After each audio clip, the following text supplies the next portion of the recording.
नमस्कार साथियों। I hope आप सबकी तैयारी बहुत अच्छी चल रही होगी।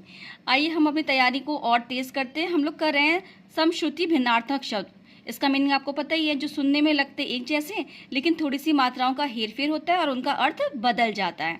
आइए इसको देखते हैं। अंत और अंत, देखिए बहुत छोटा सा डिफरेंस है।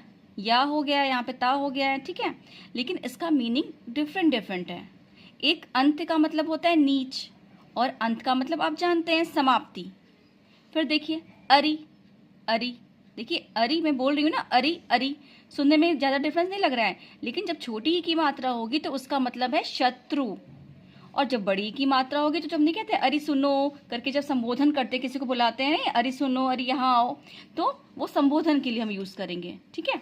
यहाँ देखिए अगना, सॉरी अगना, अगना का मतलब क्या हुआ आंगन, और ये अंगना, अंगना का मतलब क्या है स्त्री। सिर्फ बिंदी का डिफरेंस है इसमें, देखिए बाकी सारे शब्द एक जैसे ही हैं अक्षर, लेकिन बिंदी जब लग जाती है तो अगना का मतलब गया आंगन और अंगना का मतलब हो गया स्त्री, ठीक। यहाँ देखते हैं आसन। आसन तो आपने सुना ही है, बैठने की जो वस्तु होती है, आसन जहाँ हम लोग बैठते हैं जिस चीज पर, ठीक है। आसन का मतलब क्या है भोजन। सिर्फ एक मात्रा बढ़ गई है तो ये अर्थ आ गया, एक मात्रा हटा दी गई है तो ये अर्थ आ गया है।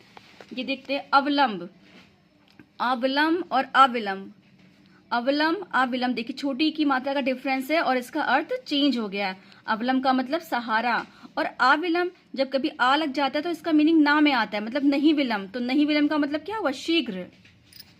फिर देखिए ये है आदि, आदि जैसे आदि का हमने क्या पढ़ते हैं विलोम शब्द, आदि का अंत, तो आदि का मतलब क्या हुआ आरंभ। अब देखिए आदि है, आदि ये भी मैं पढ़ रही हूँ, जब मैं बहुत ध्यान से पढ़ती हूँ तो बोलूंगी ना इसको आदि करके, ठीक है। तो इसका मतलब क्या है, इसका मतलब है अभ्यस्त, और ये शब्द जो है शब्द वर्तनी शुद्ध वर्तनी जो शब्द आता है उसमें भी आता है, उसमें दे देंगे अभ्यस्त में ता की जगह था, लेकिन आपको याद रखना है कि शुद्ध वर्तनी में ता होगा अभ्यस्त में, ठीक है। तो आदि का मतलब अभ्यस्त होता है और अदरक भी होगा। फिर देखिए आरती और आरती, ये आरती तो आप जानते हैं धूप दीप वाली, लेकिन जब छोटी की मात्रा हो जाएगी तो इसका मतलब होगा विरक्ति या दुख, ठीक है। अब इसको देखिए आकार, ये आप जानते हैं रूप सूरत, लेकिन आकार में ये मात्रा हटा देंगे तो इसका मतलब हो जाएगा खान।